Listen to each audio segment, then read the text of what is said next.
जय हिंद दोस्तों। आज के इस वीडियो में हम लोग 15 मार्च 2024 का करंट अफेयर पढ़ेंगे दोस्तों।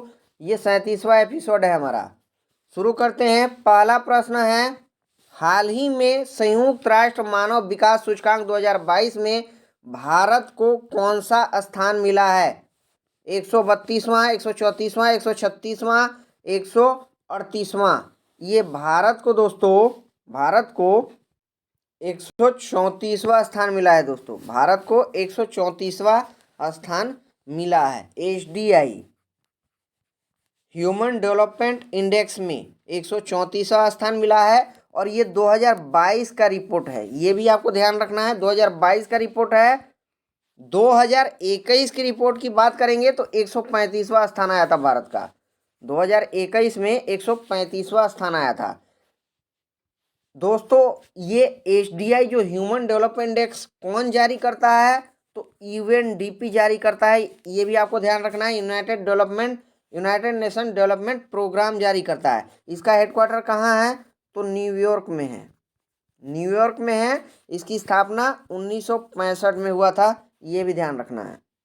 अभी बात करेंगे कि इस रिपोर्ट में भारत का स्कोर कितना है दोस्तों। स्कोर भी बहुत बार क्वेश्चन आ जाता है। तो 0.644 ये स्कोर है भारत का। एक में से स्कोर है 0.644 स्कोर आया है। इस बात का आपको ध्यान रखना है। ये क्वेश्चन बहुत ज़्यादा इंपॉर्टेंट होने वाला है दोस्तों। Very very important. आप मार्क कर सकते हैं इस क्वेश्चन को। अगर हम बात करेंगे कि HDI इंडेक्स जो है ये किन बातों पर आधारित है, इसमें 3 पॉइंट है दोस्तों। जीवन प्रत्याशा है। दूसरी बात इसमें दोस्तों है PCI है, पर कैपिटा इनकम है। और तीसरी बात जो है लिटरेसी, साक्षरता है। इन 3 बातों को ध्यान में रख करके ही ये इंडेक्स तैयार किया जाता है। जीवन प्रत्याशा, पर कैपिटा इनकम और साक्षरता। अगर बात करेंगे दोस्तों कि टॉप कौन किया है इसमें, तो 4 देश टॉप किए हैं। स्विट्जरलैंड, उसके बाद नॉर्वे है। इसमें नॉर्वे, आइसलैंड है और हांगकांग है।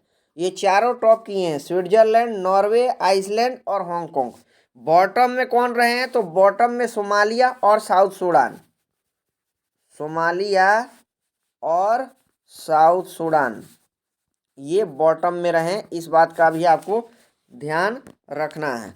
तो प्रश्न का उत्तर हमारा सही उत्तर हो जाएगा 134वां रैंक भारत का है 2022 के अनुसार। 2023 के अनुसार क्वेश्चन आता तो 135वां हो जाता। चलते हैं, ये लेटेस्ट रिपोर्ट है दोस्तों। चलते हैं। प्रश्न दूसरा है, हाल ही में ओमान की खाड़ी में संयुक्त त्रिपक्षीय नौसेना अभ्यास समुद्री सुरक्षा बेल्ट 2024 का आयोजन किसने किया है? ये प्रश्न है। भारत, USA, जापान, चीन, ईरान, रूस, USA, बांग्लादेश, मलेशिया या भारत, श्रीलंका, मालदीव। ये चीन, ईरान और रूस का संयुक्त अभ्यास है जिसका नाम समुद्री सुरक्षा बेल्ट 2024 रखा गया है दोस्तों। आपको इस बात का ध्यान रखना है। इसका आयोजन कहाँ पर हो रहा है? तो ओमान की खाड़ी में हो रहा है। ओमान की खाड़ी में हो रहा है इसका आयोजन। आपको इस बात का ध्यान रखना है। ये तीनों देश, चीन, ईरान और रूस, ये तीनों देश अमेरिका के विरोधी देश हैं दोस्तों। अमेरिका के विरोधी देश, दुश्मन देश हम कहेंगे, ये तीनों हैं। और तीनों का ये संयुक्त अभ्यास है जो ओमान की खाड़ी में हो रहा है। इसका थीम क्या है? थीम हमारे लिए ज़्यादा इंपॉर्टेंट होगा। शांति और सुरक्षा इसका थीम है। शांति और सुरक्षा याद रखना। यहाँ पर दोस्तों, यहाँ पर भारत, श्रीलंका, मालदीव है। इनके बीच में अभी हाल फिलहाल में त्रिपक्षीय संयुक्त अभ्यास हुआ है जिसका नाम दोस्ती है। मैंने पढ़ाया था आपको दोस्ती, और ये मालदीव में हुआ था। मालदीव में हाल फिलहाल में संपन्न हुआ है।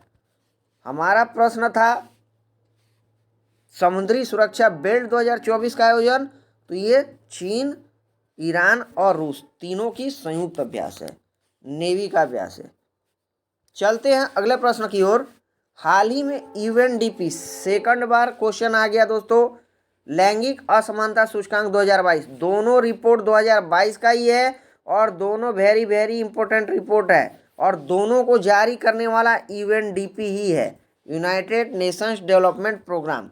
यहाँ पर लैंगिक असमानता सूचकांक 2022 में भारत का रैंक कितना है, ये प्रश्न 106वां, 107वां, 108वां या फिर 109वां। इसमें भारत का 108वां रैंक है, 2022 के अनुसार 108वां रैंक है। इस बात का आपको ध्यान रखना है। 2021 में ये रैंक जो है 122वां आया था, भारत का 122वां आया था और अभी उछाल हुआ है, इसमें 14 अंक का उछाल करके और भारत का अंक जो है 108वां आया है, 108वां रैंक आया है, 108वां रैंक आया है। आपको इस बात का ध्यान रखना है। यूएनडीपी जारी करता है जिसका स्थापना 1965 में हुआ है, यूएनडीपी का स्थापना 1965 में हुआ है। इसका उद्देश्य क्या है दोस्तों, इस रिपोर्ट को जारी करने का लैंगिक असमानता सूचकांक, नाम से स्पष्ट है कि लैंगिक समानता के लिए किस देश ने कितना प्रयास किया है, लैंगिक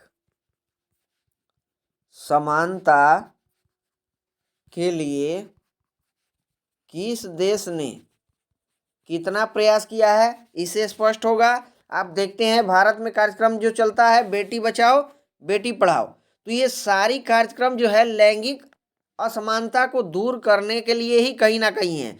तो किस देश ने कितना प्रयास किया है, इसी पर आधारित ये रिपोर्ट है। भारत की 108 है, 193 देशों की ये लिस्ट जारी हुई थी दोस्तों, जिसमें भारत का 108वां पोजीशन है 2022 के अनुसार। अगर हम बात करेंगे कि इस रिपोर्ट में टॉप कौन किया है, तो टॉप 2 देश किए हैं, डेनमार्क और यहाँ पर स्वीडन है। डेनमार्क और स्वीडन टॉप किए हैं। अगर बॉटम की बात करेंगे, बॉटम की हम बात करेंगे तो इसमें दोस्तों यमन और सोमालिया है, यमन और सोमालिया ने जो है ये बॉटम में रह चुके हैं। आपको इस बात का ध्यान रखना है। भारत का स्कोर इसमें कितना है, स्कोर क्वेश्चन में आता है 0.437 स्कोर है, ये भारत का स्कोर है 0.437। इस बात का भी ध्यान रखना है। 2021 में भारत का जो है जो रैंक था 122वां था, अभी उछाल हुआ है और उछाल हो करके 108वें पोजीशन पर इंडिया आया है। ये 22 का रिपोर्ट है दोस्तों और लेटेस्ट रिपोर्ट है, अभी 23-24 का रिपोर्ट कोई भी नहीं आया है। हमारे प्रश्न का सही उत्तर बनेगा 108वां।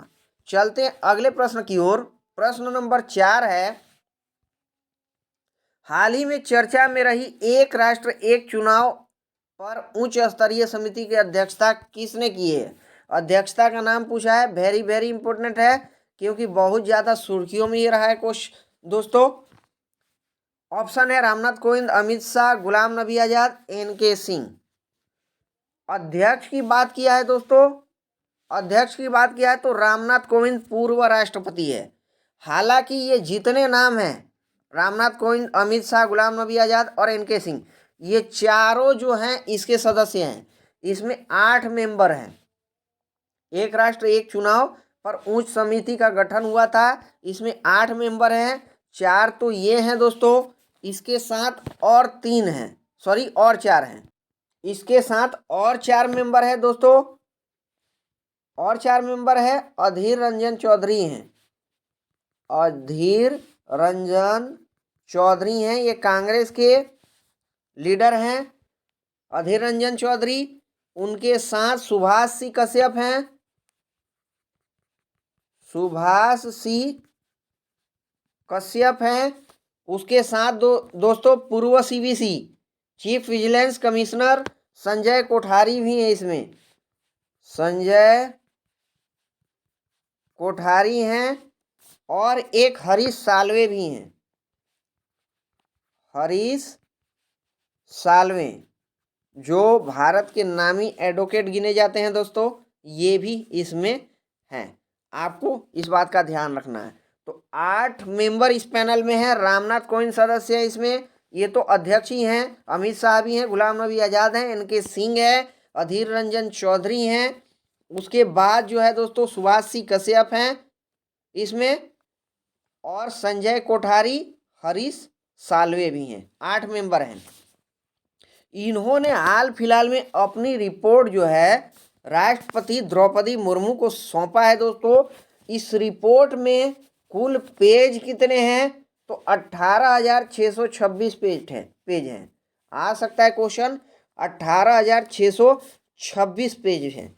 इस रिपोर्ट में कहा गया है, जो 18,626 रिपोर्ट पेज की जो रिपोर्ट सौंपी है, इस रिपोर्ट में कहा गया है कि हमने जो है 47 राजनीतिक पार्टियों से विचार किया है, राजनीतिक पार्टियों से विचार किया है, राजनीतिक 47 में से इनका कहना है इस रिपोर्ट के अनुसार कि 32 व्यक्ति जो है वन नेशन वन इलेक्शन के पक्षधर हैं।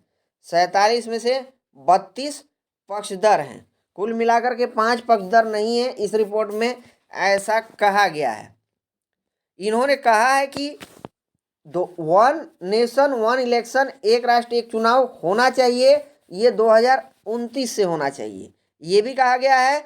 और ये भी कहा गया है दोस्तों कि 2 चरण में होना चाहिए, 2 चरण में होना चाहिए, ऐसा कहा गया। 2029 से शुरू होना चाहिए, 2 चरण में होना चाहिए। पहला चरण में कहा गया है कि लोकसभा और प्लस विधानसभा का इलेक्शन होना चाहिए। पहले चरण में लोकसभा विधानसभा का इलेक्शन एक साथ होना चाहिए। और दूसरे चरण में कहा गया है दोस्तों पंचायत और नगर पालिका का चुनाव होना चाहिए। लेकिन ये पहले चरण के 100 दिन के अंदर ही होना चाहिए, पहले चरण के 100 दिन के अंदर ही होना चाहिए, ऐसा यहाँ पर कहा गया है। ये भी आपको ध्यान रखना है, अधिकतम जो है 100 दिन के भीतर ही होना चाहिए दोस्तों।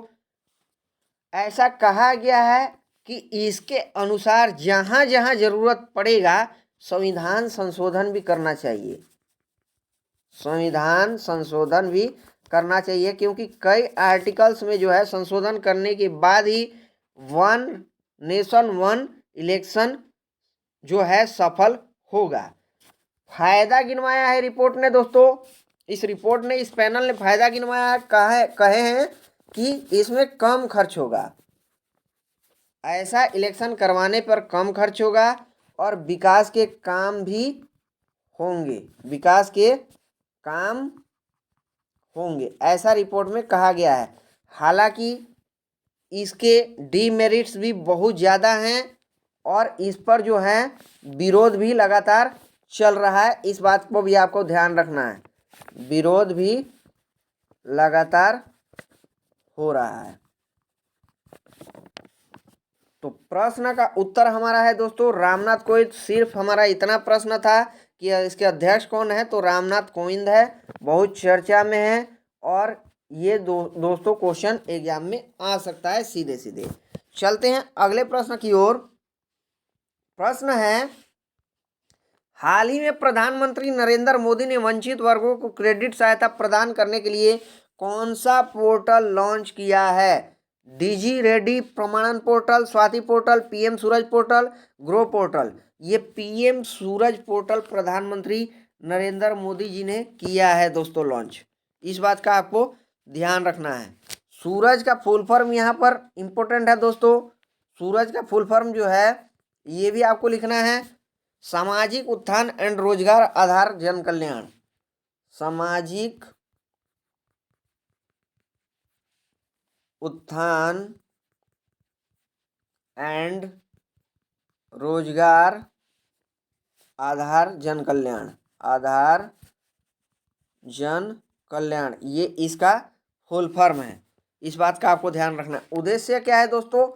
वंचित वर्ग जो गरीब में गरीब हैं, वंचित वर्ग जो है गरीब में गरीब हैं, उन्हीं को जो है लोन देना है दोस्तों।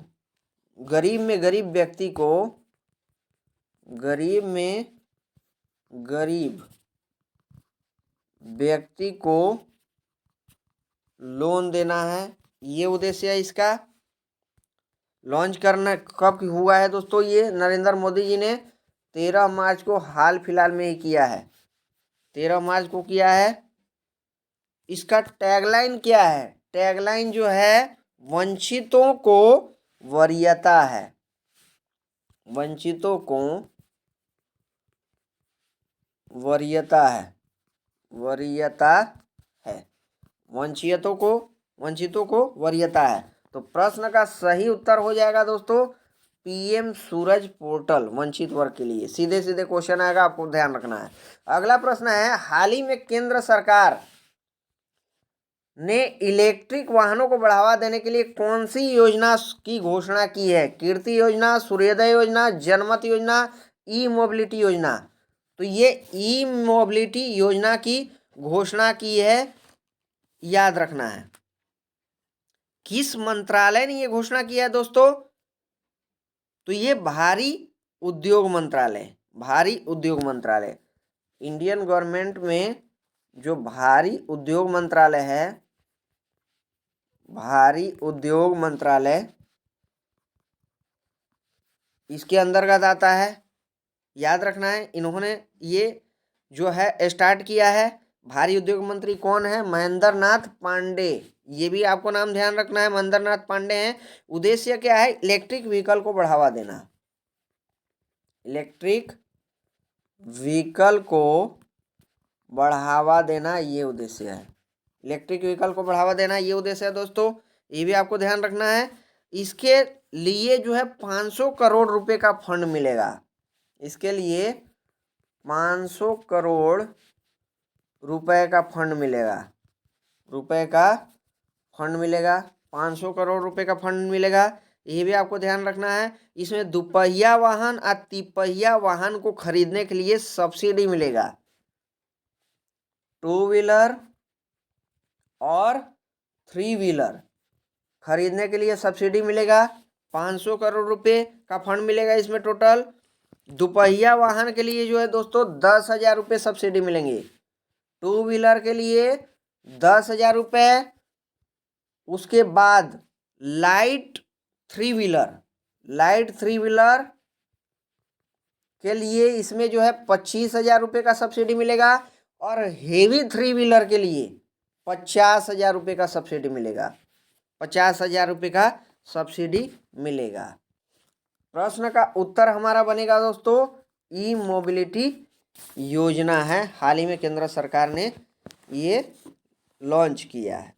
चलते हैं अगले प्रश्न की ओर। प्रश्न हमारा है, हाल ही में लॉन्च अग्रय और अक्षय का संबंध किससे है? अग्रय और अक्षय, पनडुब्बी युद्ध पोतरोधी, anti tank missile, hand grenade, जासूसी उपग्रह। ये पनडुब्बी युद्धपोतरोधी है, पनडुब्बी युद्धपोतरोधी। अग्रय और अक्षय की बात करेंगे दोस्तों तो ये ASW है, ASW है। इसका फुल फॉर्म होता है A से एंटी, S से सबमरीन और W से वारशिप, ये होता है दोस्तों। ये स्वदेशी पनडुब्बी रोधी युद्धपोत है, स्वदेशी पनडुब्बी रोधी युद्धपोत है। और इनका निर्माण कहाँ पर हुआ है? अग्रय और अक्षय का, ये वेरी इंपॉर्टेंट है, निर्माण garden reach shipyard limited Kolkata, garden reach shipyard limited Kolkata में इनका निर्माण हुआ है। प्रश्न का उत्तर हमारा हो जाएगा दोस्तों पनडुब्बी युद्धपोत रोधी है। भारत का पहला ASW कौन है? एंटी सबमरीन वारशिप भारत का पहला कौन है? तो INS अर्नाला है, INS अर्नाला है, ये भी आपको ध्यान रखना है, भारत का पहला है। चलते हैं अगले प्रश्न की ओर। प्रश्न है, हाल ही में विश्व किडनी दिवस 2024 कब मनाया गया है? 11 मार्च, 12 मार्च, 13 मार्च, 14 मार्च। ये दोस्तों 14 मार्च को हाल फिलहाल में ही मनाया गया है विश्व किडनी दिवस। इस बार का थीम क्या है? इसका थीम ज़्यादा इम्पोर्टेंट है हमारे लिए, सभी के लिए किडनी स्वास्थ्य, सभी के लिए किडनी स्वास्थ्य, सभी के लिए किडनी स्वास्थ्य, ये थीम है। ये बात का आपको ध्यान रखना है। किडनी के अध्ययन को नेफ्रोलॉजी कहा जाता है, ये भी आपको ध्यान रखना है। किडनी के अध्ययन को नेफ्रोलॉजी कहा जाता है दोस्तों, नेफ्रोलॉजी। और इसका यूनिट क्या है किडनी का? तो नेफ्रॉन है। न से नेफ्रोलॉजी और न से नेफ्रॉन, ये जो है यूनिट है। किडनी के ऊपर एक ग्रंथि होता है दोस्तों, इस प्रकार की आप किडनी जब देखेंगे तो यहाँ पर एड्रिनल ग्रंथि होता है, एड्रिनल ग्रंथि होता है। यहाँ से आपातकालीन हार्मोन स्रावित होते हैं, आपातकालीन हार्मोन यहाँ से स्रावित होते हैं। इस बात का भी आपको ध्यान रखना है। 3F हार्मोन यहीं से स्रावित होते हैं, फियर, फाइट और फ्लाइट, फियर, फाइट और फ्लाइट हार्मोन स्रावित होते हैं। किडनी का काम क्या है दोस्तों? आप जानते हैं कि ये ब्लड को फिल्टर करता है, ब्लड को फिल्टर करता है, उसके बाद पुनः अवशोषण भी करता है। ये पुनः अवशोषण का भी काम करता है, पुनः अवशोषण, पुनः अवशोषण का काम करता है। तो किडनी का बहुत ज़्यादा इम्पोर्टेंट है दोस्तों। प्रश्न का उत्तर हमारा है 14 मार्च विश्व किडनी दिवस 2024, जिसका थीम क्या है? सभी के लिए किडनी स्वास्थ्य। चलते हैं अगले प्रश्न की ओर। प्रश्न है, हाल ही में केंद्रीय मंत्री अनुराग ठाकुर द्वारा लॉन्च इजराइल वार डायरी नामक पुस्तक के लेखक कौन है? ये पुस्तक का नाम है इजराइल वार डायरी, इसी के लेखक कौन है? ये प्रश्न है। लक्ष्मी मुर्देश्वर, विशाल पांडे, गोटाबाया राजपक्षे, PS श्रीधरन पिल्लई। इसके राइटर हैं विशाल पांडे दोस्तों, ये जी न्यूज के एडिटर हैं। विशाल पांडे जो हैं जी न्यूज के एडिटर हैं। अभी जो युद्ध चल रहा है इजराइल और हमास के बीच जो युद्ध चल रहा है, इसका ग्राउंड रिपोर्टिंग ये किए हैं। ग्राउंड रिपोर्टिंग करने के लिए विशाल पांडे गए थे और उसी ग्राउंड रिपोर्टिंग पर आधारित ये पुस्तक है इजराइल वार डायरी। इस पुस्तक में इजराइल हमास के युद्ध का जिक्र है पहली बात, और भारत का उस पर स्टैंड क्या है, भारत का जो है इस पर स्टैंड क्या है, भारत की प्रतिक्रिया क्या है, भारत की जो है युद्ध नीति पॉलिसी क्या है, इससे संबंधित ये बात जिक्र है। इसमें यह भी कहा गया है दोस्तों कि युद्ध किसी भी समस्या का समाधान नहीं है, समाधान नहीं है, ये बात यहाँ पर कहा गया है। इसके राइटर कौन है? तो विशाल पांडे, यही प्रश्न था, जो जी न्यूज के एडिटर हैं। अंतिम प्रश्न है हमारा, हाल ही में PM मोदी ने देश की पहली ऑटो इम्प्लांट रेलवे साइडिंग का शुभारंभ कहाँ किया है? राजस्थान, महाराष्ट्र, गुजरात, उत्तर प्रदेश। ये गुजरात में किया है, गुजरात में किया है दोस्तों, और वीडियो कॉन्फ्रेंसिंग के जरिए गुजरात में किया है। ये भी ध्यान रखना है, PM नरेंद्र मोदी जी ने किया है, ये PM नरेंद्र मोदी ने किया है ऑटो इम्प्लांट रेलवे साइडिंग का शुभारंभ। इस बात का आपको ध्यान रखना है। गुजरात में हंसलपुर प्लांट है दोस्तों, हंसलपुर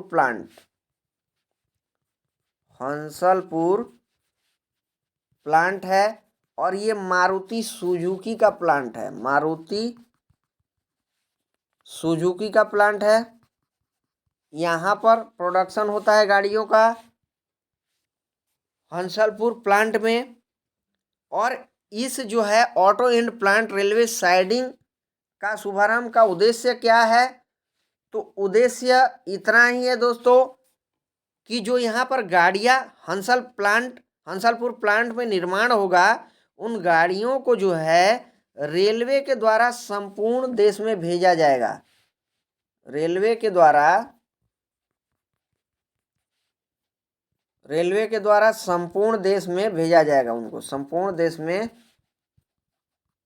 भेजा जाएगा, यही उद्देश्य है। ट्रक में नहीं जाएंगे, गाड़ी जो है सप्लाई कौन करेगा, तो सीधे करेगा रेलवे करेगा। प्रश्न यही था कि दोस्तों auto in plant railway siding का शुभारंभ कहाँ किया गया है, तो गुजरात में किया है, नरेंद्र मोदी जी ने शुभारंभ किया है। दोस्तों दहेज भी बहुत ज़्यादा इंपॉर्टेंट बन जाता है हमारे क्वेश्चन एग्जाम के लिए। दहेज यहाँ पर पेट्रोनेट एलएनजी कॉम्प्लेक्स शुरू हुआ है हाल फिलहाल में, दहेज गुजरात में पेट्रोनेट एलएनजी कॉम्प्लेक्स। एलएनजी का फुल फॉर्म होता है लिक्विफाइड नेचुरल गैस। तो पेट्रोनेट एलएनजी कॉम्प्लेक्स का शुभारंभ दहेज में हुआ है, इस बात का ध्यान रखना है। प्रश्न का हमारा सही उत्तर हो जाएगा गुजरात। दोस्तों आपको वीडियो कैसा लगता है कमेंट करके ज़रूर बताइए। आप वीडियो को ज़्यादा से ज़्यादा शेयर कीजिए, लाइक कीजिए। चैनल अगर सब्सक्राइब नहीं किए हैं तो चैनल को सब्सक्राइब कीजिए।